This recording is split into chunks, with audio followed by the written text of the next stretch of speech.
Boa tarde a todos. Na última aula nós discutimos a lei de Coulomb e vimos o princípio da superposição. Então, uma espécie de resumo aqui da eletrostática, que é o estudo das cargas em repouso. Tem aqui a lei de Coulomb, como alguns dizem, mas pelo que eu vi a pronúncia é Coulomb mesmo. Então eu escrevi aqui a lei e lembrando que às vezes a gente coloca no lugar dessa constante K, às vezes a gente usa 1 sobre 4π ε0. Eu escrevi aqui, ó. Então, às vezes, aqui no nosso curso, eu vou colocar no lugar do K 1 sobre 4π ε0. Lá no ensino médio, a gente sempre usa esse K. Aqui a gente usa, às vezes, 1 sobre 4π ε0. Por quê? Porque em alguns cálculos fica mais fácil com esse fator. Vai cancelar esse 4π. Em muitos cálculos envolvendo circunferência, esfera, aparece 2π, como a gente vai ver mais adiante no curso. Quem é esse ε0? É uma constante chamada de permissividade do vácuo. Se eu estiver com as cargas dentro d'água, eu tenho que usar o ε da água, que tem outro valor. Então aqui, para o vácuo, o valor é 8,85, 10 na menos 12, Coulomb ao quadrado, Newton vezes metro quadrado. Então, por enquanto, no início eu vou usar a constante K, mas à medida que formos avançando eu vou usar assim 1 sobre 4π ε0. Então, tem duas maneiras de escrever. E aí, o princípio da superposição que a gente usou no exemplo da aula anterior, ele é bem interessante. Se eu tiver N cargas e quero saber qual é a força resultante sobre a carga I, então eu vou somar. Força da carga 1 sobre I, força da carga 2, até chegar na força da nésima carga aplicada na carga I. De maneira compacta, a gente põe um índice de soma sobre I, de 1 até N, então vai variando aqui, ó, 1I, 2I, até chegar no NI. A natureza obedece a esse princípio aí da superposição das forças. Isso facilita a nossa vida, não precisaria ser assim. Por que a natureza é desse modo, a gente não sabe, né? Mas isso facilita. Poderia aparecer, por exemplo, aqui produtos cruzados. Então poderia aparecer a força 1I vezes a força 3I vezes a força 2, produtos cruzados. Mas isso não aparece, só soma, sem produtos, sem divisões. Então a natureza obedece essa regra simples. Quando eu resolvi o exemplo da última aula, a gente tinha 3 cargas. Então primeiro eu olhei para a carga 1 e para a carga 3, esqueci da existência da carga 2. Depois eu olhei para a carga 2 e para 3, esqueci da carga 1. Isso é usar a superposição.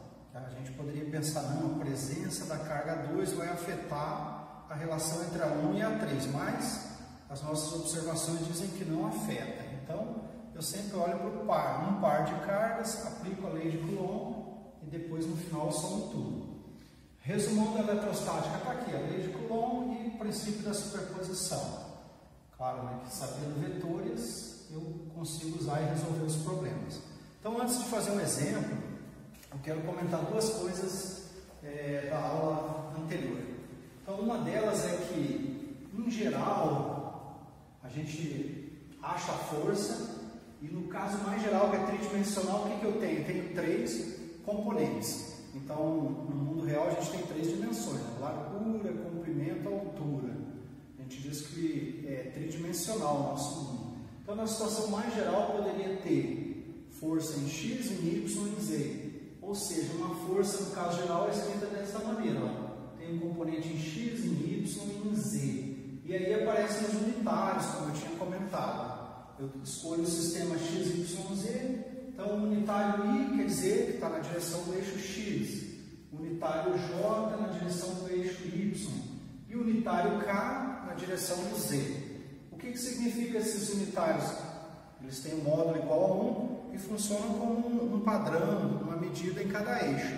Por exemplo, se eu tiver um vetor, se eu calculei minha força e achei que é 3J, o que ele significa? Significa que eu vou ter que me movimentar aqui 3 vezes o valor do J. Então, eu marcaria J, 2J, 3J. Então, é uma espécie de medida, né? Esse unitário. Então, aqui 3J significa 3 vezes esse unitário aqui. Como está positivo o sinal, aponta para a direita. Se fosse menos, eu faço a mesma coisa apontando para a esquerda. Então, nossa convenção de sentido é positivo e negativo. Ou seja, nessa fórmula aqui, se tiver um menos na frente, quer dizer sentido negativo. Então, só observação aí da situação geral. Estou trabalhando em duas dimensões normalmente para facilitar os desenhos, facilitar os cálculos. Mas o caso bem geral é tridimensional. Um último comentário sobre a aula passada é que apareceu a seguinte situação. Quando a gente desenhou as forças, a gente teve lá duas forças. Eu chamei aqui de F1 e F2 no caso geral. Eu estou analisando um problema, apareceram forças elétricas, aí eu desenhei a força 1, que faz um ângulo θ1 horizontal, força 2, que faz um ângulo θ2 horizontal. Então, quando eu falo em simetria, o que significa? Se eu tiver o ângulo θ1 igual ao θ2 e o módulo, quando eu escrevo aqui sem o símbolo de vetor em cima, estou falando de módulo. O módulo da força 1 for igual ao módulo da força 2, então lembrando o que é um módulo? O vetor tem módulo, direção e sentido. O módulo é o tamanho do vetor. Então, se o tamanho dos vetores for o mesmo e o ângulo for o mesmo, o que a gente tem? Os componentes são iguais. O componente do vetor 1 em x é igual ao componente do vetor 2 em x. O componente do vetor 1 em y igual ao componente do vetor 2 em x. Então, aliás, aqui é 2, né? Não tem 1. Eu deslizo aqui. Então, componente 2. Não, tá certo. Componente 1 em y igual componente 2 em y. Ou seja, os componentes em x são iguais, os componentes em y são iguais. Então, isso apareceu na aula passada ao resolver aquele exercício. Separadamente, eu vou desenhar aqui, ó, que ao decompor o vetor, eu fiz um triângulo. Então, eu estou pegando F1, fiz um triângulo aqui, ó. O que significa decompor? Significa que eu posso trocar o F1 pelos componentes, ou seja, eu posso apagar esse F1 aqui, ó, e vou trabalhar só com F1 em x e F1 em y. Então, essa ideia, o que é mesmo decompor? Quando o vetor, no meu caso aqui F1, ele não está nem em x nem em y, está numa direção qualquer, a ideia é trocar por vetores que estejam só na horizontal ou só na vertical, isso é decompor. Troquei o F1 pelos seus componentes, ou seja, agora eu só tenho algo na horizontal e na vertical. Quando eu pego o F2, também fecho um triângulo, decompor é isso, ó, ficaria o componente 2 em x e 2 em y. Ou seja, eu vou trabalhar com algo mais simples, que está só na horizontal ou só na vertical. Então, no nosso caso lá da aula anterior, os ângulos eram iguais, era θ e θ, e a força 1 e a 2 eram iguais. Então, essa força F1 e F2 a hipotenusa obtém lá da lei de Coulomb, no caso eram cargas iguais, distâncias iguais, ficou igual F1 e F2. Então vale isso que a gente chamou lá de simetria, os componentes são iguais. Se são iguais, o que eu vejo? O componente em Y, um está para cima, o outro está para baixo, eles são iguais em módulo, ou seja, eles têm o mesmo tamanho. Só que o sentido é oposto, um para cima, um para baixo, então a força em Y se cancela. Agora, em X, o que eu vejo? Mesmo módulo, né? Mesmo tamanho, e os dois apontam para a direita. Então, eles se somam. Por isso, ficou o dobro, duas vezes a força em X. É da aula anterior, só relembrando para fixar e acho que deixar mais claro. Muito bem. Então, vamos ver um exemplo aí que eu peguei das nossas listas de exercícios. Eu vou mandar para vocês através do WhatsApp as listas, as atividades. Procurem fazer, que é muito importante fazer essas listas. As minhas listas são uma super seleção. Eu escolhi exercícios e problemas, tanto do ensino médio quanto da graduação, alguns até de livros da pós. Então procurem fazer, eu vou dando dicas e ajudando, tentem fazer de verdade. Então esse segundo exemplo de aplicação da lei de Coulomb diz o seguinte: a gente tem duas partículas livres, ou seja, agora elas podem se mover, né? Que eu falei, estou pensando na eletrostática, sempre tem alguém, uma pinça, uma mão invisível, segurando as cargas, elas ficam em repouso. Está dizendo partículas livres, quer dizer que elas poderiam se mover agora. Então tem cargas mais Q e mais 4Q. E elas estão separadas por uma distância L. Então, eu representei aqui, ó. Essa figurinha não está no nível que fiz, ó. Coloquei aqui o X e o Y, que é o meu X, ali o meu Y.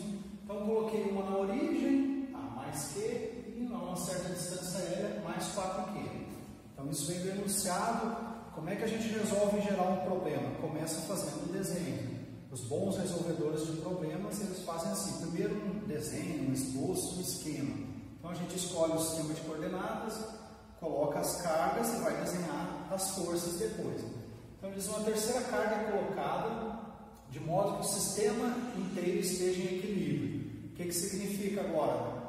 Elas são livres, poderiam se mover. Vejam, é mais com mais da repulsão. Se eu não estiver segurando as cargas, elas se repelem e vão para longe uma da outra.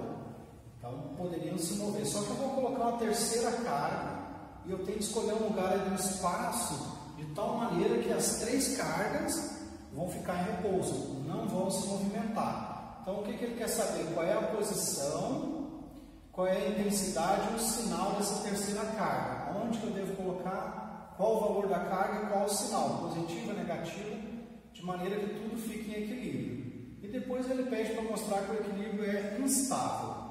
Então, vamos tentar resolver. Antes de fazer cálculos, a gente vai pensar um pouco, né?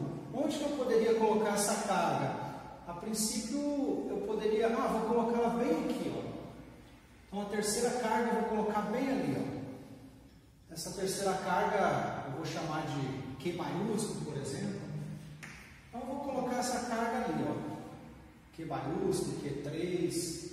Então, acho que é melhor eu chamar de Q3, que tem duas cargas.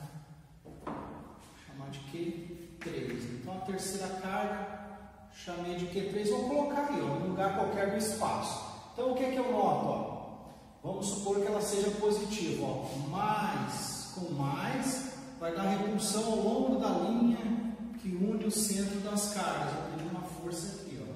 Então, vou dizer que essa aqui é a carga 1 e vou dizer que essa aqui é a carga 2, para facilitar. Então, a carga 2 vai aplicar uma força na carga 3. Eu tenho uma força aqui, ó, de 2 em 3. Agora a carga 1 também, ó, vai aplicar uma força ao longo da linha que une o centro das cargas. F1, 3. Então, nessa situação aí, ó, eu vejo que eu não consigo cancelar a força, ou seja, a força total sobre essa carga Q3 não vai se anular. Por que eu preciso que essa força se anule? Então, vou relembrar lá de Física 1. Quais são as condições para o equilíbrio? Então, quando eu somo as forças que atuam numa partícula, tem que dar zero para que ela possa ficar em equilíbrio. Quando eu somo os torques, também tem que dar zero. Então, isso vem lá da Física 1, eu estou relembrando. Torque é uma força que tende a fazer a partícula girar. Então, no nosso caso, não vai ter torque, eu vou olhar só as forças, não tem nada que faça as partículas girarem, então não preciso me preocupar com o torque. Mas a condição geral é essa: somei as forças, deu zero, somei os torques, deu zero. Essa é uma notação vetorial aqui, então está bem compacto. O que significa isso? Soma das forças em X tem que dar zero, soma das forças em Y tem que dar zero, e soma das forças em Z tem que dar zero. No meu caso, como é bidimensional, X e Y, tem que olhar, soma das forças tem que dar zero em X e soma das forças em Y tem que dar zero. Então, relembrei Física 1, condições para o equilíbrio.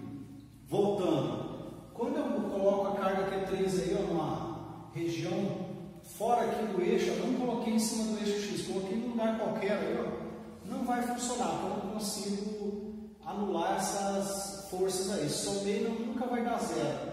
Olha, quando eu faço a decomposição deste, ó, vai ter um componente para a direita e um para cima. Quando eu faço a decomposição do F23, tem um para a esquerda e tem um para cima. Embora eu consiga cancelar o sistema horizontal, eu nunca vou cancelar o sistema vertical, eles se somam. Então sempre vai ter uma força que vai para cima. Não consigo colocar a carga e não funciona. Vou colocar a carga aqui então, que é 3. Aí vai ter uma força para lá e uma força para cá.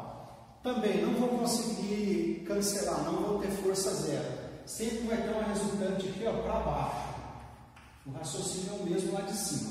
Então a conclusão é que eu não posso colocar, não adianta colocar essa carga numa região do espaço qualquer. Eu tenho que colocar em cima do eixo X. Essa é a minha conclusão.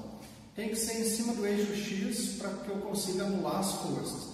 Agora que eu sei que é em cima do eixo X, eu poderia pensar, vou colocar bem aqui a carga 3. O que vai acontecer? Se ela for positiva, mais com mais vai ter uma força que é para a esquerda. Esta aqui mais com uma carga que é 3 positiva, teria uma força repelindo aí para a esquerda. Ela vai embora, não vai ficar parada. Ah, mas se eu trocar o sinal, vamos supor então que a minha carga Q3 agora é negativa, menos Q3 aqui. Então a carga 1 vai atrair uma força para a direita, a carga 2 também vai atrair força para a direita, ou seja, não vou conseguir deixar em repouso essa carga, vai ter uma atração, ela vai se mover para a direita. Então não adianta colocar aqui a esquerda da origem. Se eu colocar lá depois do L, com o mesmo raciocínio eu vejo que a carga não vai ficar em repouso. Então, sem fazer nenhuma conta, eu chego à conclusão que eu tenho que colocar em algum lugar aqui, ó, carga Q3, tem que colocar em algum lugar entre o L e o X, ou seja, em cima do eixo X e entre a origem e esse L. Então aqui eu digo que eu coloquei a carga na posição X qualquer. Qual será o sinal da carga? Então, sem fazer conta, eu vou pensar agora. Carga 1, positiva. Se a minha carga 3 for positiva, ó, mais com mais vai dar repulsão. Então vai ter uma força aqui, ó. A força de 1 em 3 vai apontar para a direita. Repulsão. Agora a força da carga 2 em 3 vai ser o que? Mais com mais repulsão. Vai dar uma força para lá, ó. Força de 2 em 3. Então a princípio poderia ser positivo. Se fosse negativo, o que acontece? Muda só o sentido. A F13 vai estar apontando para a esquerda, a F23 para a direita. Então, a princípio, pode ser positivo ou negativo. Eu não consegui chegar a uma conclusão. Mas, olhando agora, todo o sistema precisa ficar em equilíbrio, que é o que diz no enunciado. Todo o sistema tem que ficar em equilíbrio. Aqui, ó, o sistema inteiro em equilíbrio. Então, pensando nisso, a carga Q1 não pode se mover e nem a carga Q2. Vamos ver, se eu botar essa carga Q3 positiva, o que acontece com a carga Q1? Mais com mais vai ter o que? Uma repulsão. A força da 3 em 1 vai repelir a carga 1 para a esquerda. Lá é positivo, mais com mais vai dar uma repulsão aqui também. A força da 2 em 1. Ou seja, se eu colocar aqui a carga 3 positiva, a carga 1 não vai ficar em repouso, vai ser repelida, vai se mover para a esquerda. O mesmo acontece com a carga 2 aqui, ó. Mais com mais vai repelir, mais com mais repele. Então vai ter uma força empurrando essa carga 2 para a direita. Então a minha conclusão é que o sinal aqui deve ser negativo, para que todas as cargas fiquem em equilíbrio. Vamos colocar menos. E agora o que acontece na carga Q1? Então vai ter uma força na carga Q1. Ó, a força de 3 em cima da carga 1 é para a direita, ó, mais com menos atração. A força da carga 2 continua sendo de repulsão. Então a força de 2 na carga 1 aponta para a esquerda. Então nesse caso eu consigo cancelar as forças. Então, sem fazer contas, eu concluí que a carga tem que estar entre 0 e L, em cima do eixo X, tem que ser negativa. Por quê? Para que todo o sistema fique em equilíbrio, no nosso caso em repouso, que é um equilíbrio dinâmico, ou seja, a velocidade de cada partícula tem que ser 0. Essas condições aqui envolvem equilíbrio dinâmico ou estático. Então, equilíbrio estático, quando a velocidade das partículas é 0. Então, eu quero esse equilíbrio estático. Sem fazer conta, só argumentando, a gente chegou a essas conclusões. Então a carga negativa fica entre 0 e x. Agora eu vou fazer algumas contas que eu quero achar e que ele pede, então, o sinal da carga, já achei, negativo, e ele quer agora o módulo dessa carga e a posição. Então eu preciso fazer algumas contas. Qual é a lei que eu vou usar? É a única que a gente conhece até o momento, que é a lei de Coulomb. Então eu vou tentar aplicar. Como é que eu faço? Eu venho aqui na minha fórmula, vou trabalhar em módulo. Então eu vou escrever aqui algumas equações. Eu quero achar então a carga Q3, vou escrever qual é a força que atua nessa carga Q3. Então a carga 1 aplica, vou desenhar aqui embaixo separadamente. Então aqui eu estou com a carga Q3, ela é negativa. Então quais são as forças que atuam? É assim que a gente resolve o problema, desenhando primeiro as forças. É importante, parece perda de tempo, mas tem que fazer esse desenho. Então a carga 1 positiva vai aplicar uma força atraindo a carga 3. Então a força de 1 em 3 apontaria para a esquerda. Qual é a força que a 2 aplica na carga 3? Atração, apontando então para a direita. Aqui, ó. São as duas forças que atuam na carga 3. A gente está desprezando as forças gravitacionais, como eu comentei na aula anterior, são muito menores nos casos de partículas atômicas e subatômicas do que as forças eletrostáticas. Então eu desenhei a figurinha, forças que atuam na carga 3. Agora, o que eu vou fazer? Vou usar aquela condição. A soma das forças tem que dar zero. Só tem força em x, então, como tem um equilíbrio, a soma das forças em x tem que dar zero. O que eu obtenho?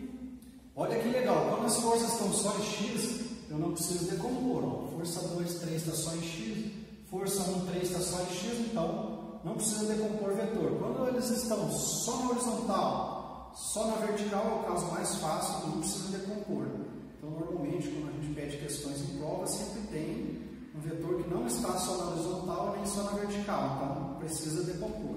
Aqui eu não precisou, está tudo na horizontal. Então, quais são as forças em x? Na minha convenção, olha, força que aponta para a direita é positiva, então eu entraria aqui, ó, F, 2, 3. Força que aponta para a esquerda, entra com sinal negativo, F, 1, 3, tudo isso tem que dar zero. Por que é zero? Isso é do enunciado, porque ele está pedindo equilíbrio. Se no enunciado não fala em equilíbrio, eu não vou colocar zero aqui. Aí eu vou ter que calcular e ver o que dá, qual é o valor. Coloquei zero por quê? Equilíbrio, então somei tem que dar zero. Então com essa equação, o que eu vejo? Que a força andando para lá vai ficar com o sinal positivo. Força de 1 em 3 é igual a força de 2 em 3. E como é que eu calculo a força de 1 em 3 e a força de 2 em 3? Aí eu vou me servir aqui da lei de Coulomb. Então, qual é a força de 1 em 3? Aí eu tenho que escrever aqui, ó, constante K, força de 1 em 3. Então, é a carga 1 em módulo vezes a carga 3 em módulo, tudo isso dividido pela distância entre a carga 1 e a carga 3. Qual é a distância entre a carga 1 e a 3? Então, eu vou olhar aqui na figurinha, ó, carga 1, carga 3, a distância é x, x quadrado. Isso tem que ser igual a força da 2 na 3. Então, eu vou de novo lá na lei de Coulomb, constante K, agora vem carga 2 na 3, módulo da carga 2, módulo da carga 3. Qual é a distância entre a 2 e a 3? Eu venho, olha, a 3 está aqui, a 2 está aqui. Qual é essa distânciazinha aqui, ó? Então, essa distância qual é? Eu vejo, deixa eu desenhar assim para ficar mais didático. Então, a distância, tem espaço. Que distância é essa? Então, olha na figura. A distância é L menos esse pedacinho que é o x. Então, L menos x. Vejam, sai daqui do zero até o L, tiro esse pedacinho que é o x. Então, é L menos x ao quadrado. Agora eu tenho que colocar os valores aí das cargas. Então, o que eu noto? O que aparece dos dois lados eu posso cancelar. O K cancela com K. Eu vou continuar aqui do outro lado. Cancelei o K com o K. Quem é a carga 1? Aí eu vejo a carga 1 é Q, né? Então, coloquei aqui em módulo. Quem é a carga 3? É o que eu quero descobrir ainda. Q3. E agora, x quadrado. Então, esse K sumiu porque eu cancelei. Ó. Aparece aqui ó, dos dois lados. Posso cancelar. Outra maneira de ver é que eu mandei esse K dividindo. Cancelou com aqui. Do outro lado, então, ficou carga 2. Quem é? 4. Q. Então, o módulo do 4 é 4, fica o módulo de Q. Se é a carga 2, carga 3 é quem eu quero descobrir, né? Ainda não sei. E aqui embaixo eu mexi L menos x ao quadrado. Então, a gente vê que aqui é possível cancelar, ó, aparece carga Q, carga Q. Aqui eu consigo cancelar carga Q3, carga Q3, vai sobrar o quê? Ó? Desse lado ficou 1 dividido por x quadrado, e desse lado ficou 4 dividido por L menos x ao quadrado. Então, qual que é a ideia agora? Eu vou chegar numa equação do segundo grau, eu vi que apareceu x quadrado, então vou manipular para escrever e deixar do tipo equação do segundo grau. Como é que eu faço? Então, vou mandar esse x para lá, vai ficar 4x quadrado, x está dividindo, vem multiplicando. Isso aqui que está dividindo vai para o outro lado multiplicando. Uma vez isso aí, vai ficar L menos x ao quadrado.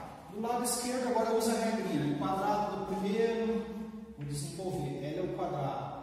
Quadrado do segundo, que é x quadrado, menos, que o sinal é negativo, 2 vezes o primeiro, vezes o segundo, tudo isso é igual a 4x quadrado. Agora eu passo para esse lado esse x aqui, ó.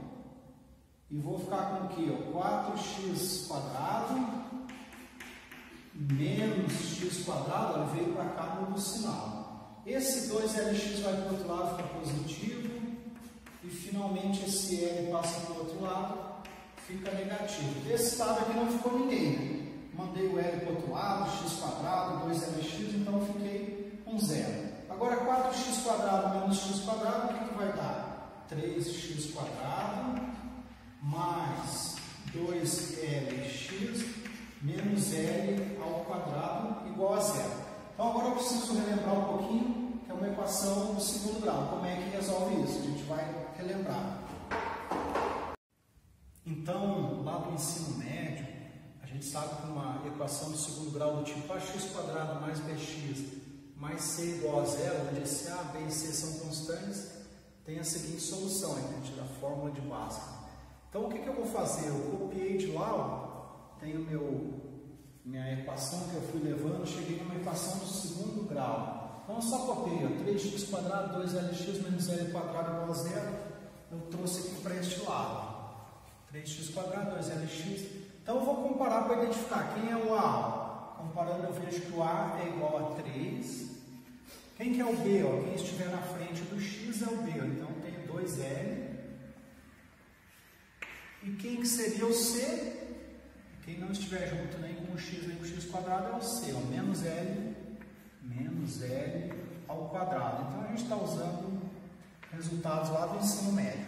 Identifiquei o A, o B e o C, agora vou colocar aqui para achar o x.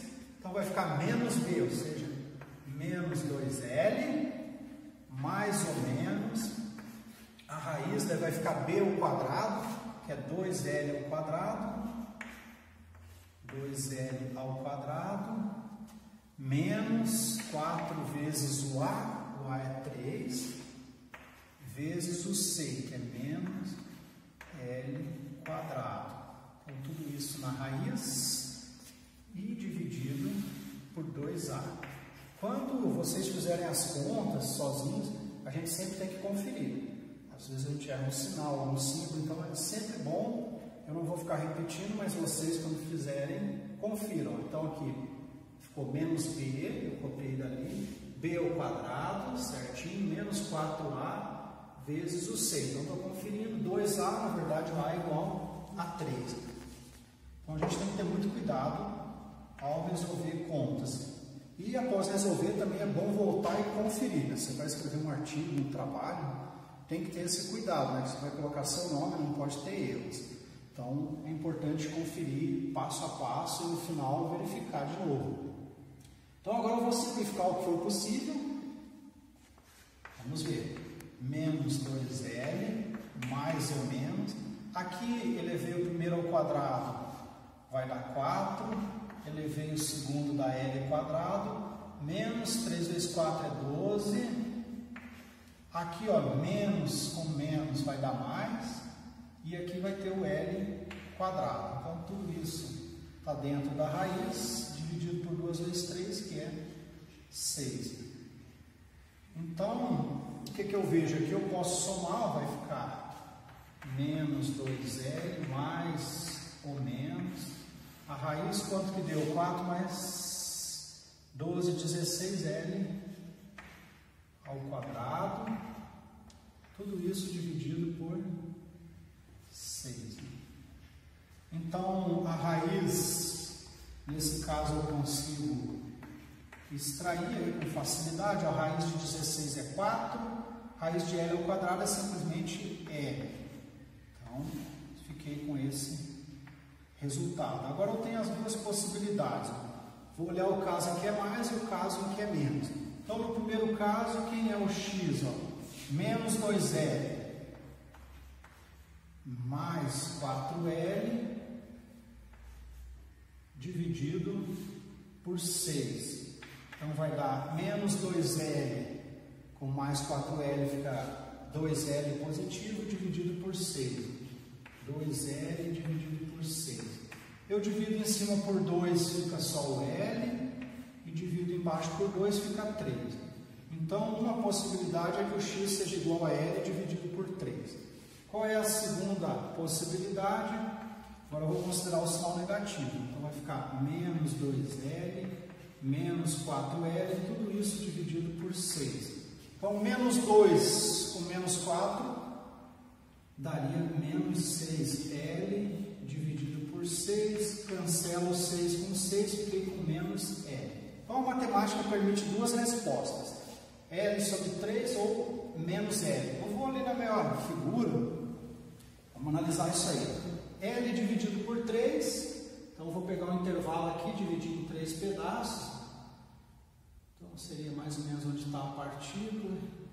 Aqui é assim, então seria L dividido por 3 é uma possibilidade. Ou seja, uma resposta está entre 0 e L, é o que eu esperava. A outra está me dizendo que é menos L, então eu teria que olhar para cá. Então, menos L estaria aqui, por exemplo. Aí eu sei que não funciona, embora a matemática permita esse resultado, a física não permite. Por quê? Se eu colocar bem aqui a carga Q3, a gente já notou o quê? Ela é negativa, ela vai ser atraída pela carga 1, atraída pela carga 2, ela vai se mover para a direita. Então não pode. Vou apagar aqui, ó. Essa possibilidade eu vou descartar. Então a minha resposta seria que x é igual a L dividido por 3. Então achamos a posição em que eu devo colocar a terceira carga. Entre o x e o L, em L, até vou anotar aqui agora que eu achei que é L dividido por 3. Sei que o sinal é negativo e a posição. O que falta então? Eu tenho que achar o módulo dessa carga. Como é que eu faço? Eu vou usar essa equação aqui, que eu já desenhei as forças. Não é possível, por quê? No meio do caminho a carga 3 se cancelou. Então eu preciso de outra equação. Qual que eu poderia usar? Eu vou escolher aqui, ó. Posso trabalhar com a equação envolvendo, por exemplo, a carga 1 e a carga 2. A partir daí, será que eu acho a carga 3? Será que aparece a carga 3 quando eu boto a força entre a carga 1 e a 2? Não vai aparecer. Então eu teria que pegar o quê? Olhar para uma dessas cargas, por exemplo, a carga 1 ou a carga 3. Então eu vou olhar aqui, por exemplo, para a carga 1. É uma possibilidade, poderia olhar para 2. Então na carga 1, quais são as forças? Vou desenhar, posso escolher a carga 1 ou a carga 2. Escolhi a carga 1, quais são as forças que atuam? Então, vou olhar aqui, ó. Carga 1 vai ter o que? Atração. Carga 3 vai atrair essa carga 1. Então, vai ter uma força da 3 em 1. Porque a 3 é negativa, a 1 é positiva. Então, atração. O que a carga 2 faz na carga 1? Mais com mais dá repulsão. Então, vai ter uma força de repulsão, que é a força da carga 2 na 1. Então, com isso, eu obtenho uma segunda equação e espero encontrar a carga 3. Poderia, pessoal, ter usado a carga 2. Então, ia ver quais são as forças na carga 2. Quem fizer assim, também vai resolver a questão. Qual que é mais rápido? Então, é necessária experiência para dizer se é mais fácil resolver essa equação para a carga 1 ou para a carga 2. Então, só a experiência pode dizer. Quem já fez sabe qual é mais rápido.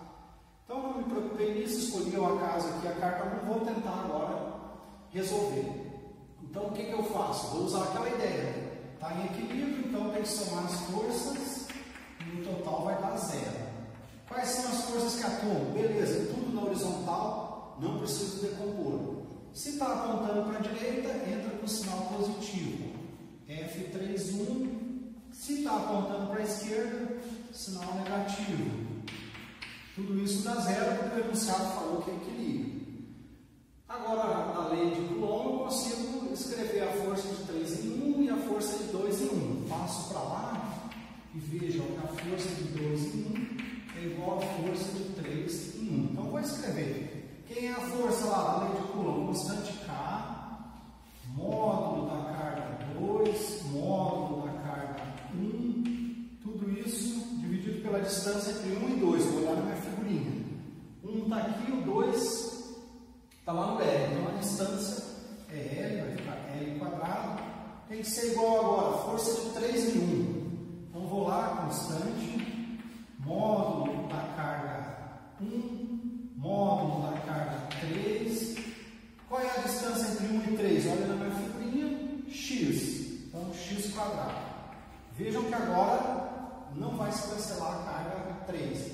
É o que eu preciso encontrar. Naquela lá eu não conseguia porque cancelou o que eu quero achar, que é a carga 3. Aqui não. Carga 3 não vai cancelar. Mas o que cancela? Constante K cancelou. Carga 1 cancelou com a carga 1. Então sobrou o quê? Carga 2. Vou escrever aqui, módulo da carga 2 dividido por L quadrado vai ser igual, sobrou aqui módulo da carga 3 dividido por x quadrado.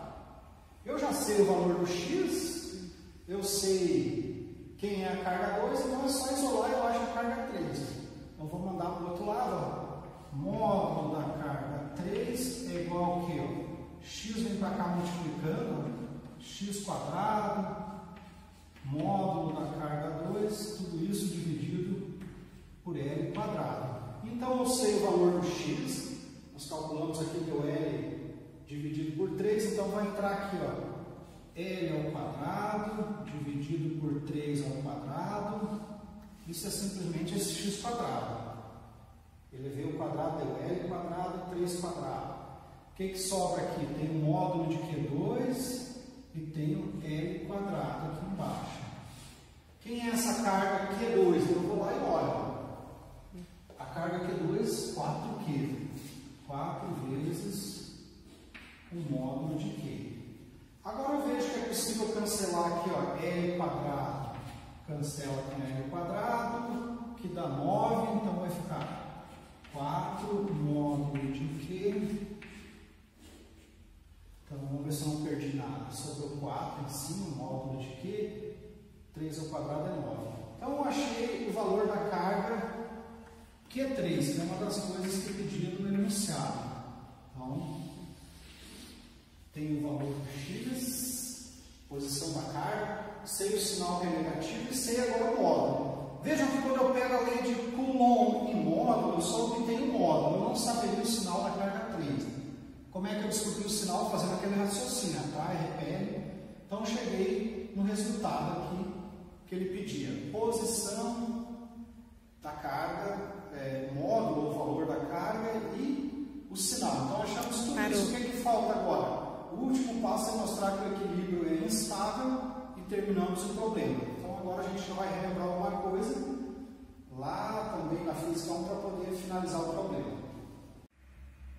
Então, relembrando lá de Física 1, quais são os tipos de equilíbrio? Tem o estável, instável e indiferente. Como que é o estável? Se eu tiver uma bolinha no fundo de um poço, de uma bacia, como é que a gente verifica o equilíbrio? Eu vou imaginar que eu desloquei um pouquinho para a direita, essa minha bolinha, liberei a bolinha, desloquei para a direita e soltei. O que vai acontecer?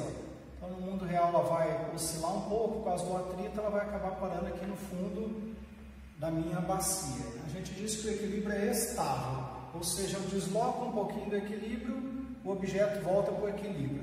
Se eu estiver pensando em Física 1 que não tem atrito, o que vai acontecer? Eu desloquei a bolinha, ela vai ficar oscilando. Então, vai ficar oscilando em torno da chamada posição de equilíbrio. Então, ela fica, se tiver atrito no mundo real, que é o caso, ela vai parar aqui no fundo, senão ela fica oscilando em torno desse ponto. Como que é o equilíbrio instável? Se eu tiver uma bolinha no topo de uma montanha, se eu deslocar um pouquinho aqui, o que acontece? Ela não volta mais para a posição anterior, ela desce a montanha, então a gente diz que o equilíbrio é instável. O engenheiro, quando vai projetar um prédio, ele quer que o equilíbrio seja estável. Se tiver algum vento, então o prédio pode oscilar um pouquinho em torno da posição de equilíbrio, mas não pode ser instável, senão iria desabar esse prédio. E o último caso é indiferente. Se eu colocar a bolinha aqui num plano, numa mesa plana, se eu deslocar um pouquinho para a direita, ela fica ali. Desloquei um pouquinho para a esquerda, ela não sai do lugar, fica paradinha aí. Então, relembrando esses três tipos de equilíbrio, ele pede, como último item lá, para mostrar que o equilíbrio é instável, ou seja, como esse caso aqui, a bolinha vai se afastar da posição original e não volta mais. Então, vamos olhar aqui e tentar entender. Tem duas maneiras, uma é fazendo conta, eu vou tentar mostrar sem fazer nenhuma conta. Então, essa é a situação. Colocamos a partícula, a carga 3 aqui, na posição L sobre 3. Nesta posição, a força de 1 em 3 é exatamente igual à força de 2 em 3, é equilíbrio. São iguais. Então, o que acontece se eu deslocar um pouquinho para a direita? Então, eu vou deslocar aqui, a gente diz, eu desloquei uma certa quantia aqui, um delta x. Então, eu trouxe a carga para a direita. Sem fazer conta, eu vejo, se eu colocar a carga aqui um pouquinho para a direita, a carga está mais próxima o que? Da carga 2. Significa que a distância entre a carga 3 e a 2 é menor. Significa então que essa força aqui aumenta. A força de 2 em 3 aumenta, então vai atrair mais para a carga 2. Em compensação, a força da 1 a 3, eu aumentei a distância entre a 3 e a 1, então a F em 3 diminui. Se a F em 3 diminui e a F 2,3 aumenta, quer dizer que a força 2 vence essa queda de braço, ou seja, a partícula vai se deslocar, vai adquirir uma velocidade, vai se mover para a direita. E ela não volta mais para a posição anterior. Então, o equilíbrio é instável, sem fazer conta. Professor, mas eu gosto muito de matemática, eu queria fazer conta. Porque a ciência é justamente isso, provar com experimentos e fazendo contas. Outras áreas aí, às vezes fazem afirmações, mas não mostram matematicamente. Pode, então o que você vai fazer? Quando a gente escreveu lá a força em 3, tinha carga 1, carga 2 constante, e embaixo tinha x quadrado, então você vai colocar um delta x. Você deslocou um pouquinho, então você afastou a carga 1 da 3, a distância não é mais x, é x mais delta x. E a força de 2 em 3, o que muda? Tinha carga 2, carga 3, a gente colocou L menos x, então agora vai diminuir, que eu vou botar mais próximo da 2, então vai ter um menos delta x. Então eu trabalho com esse delta x aqui, e aí eu vou analisar qual força é maior e chegar a essa conclusão que o equilíbrio é instável. Então, terminamos o nosso exemplo, refaçam em casa, com cuidado, procurem entender. Era isso, boa tarde.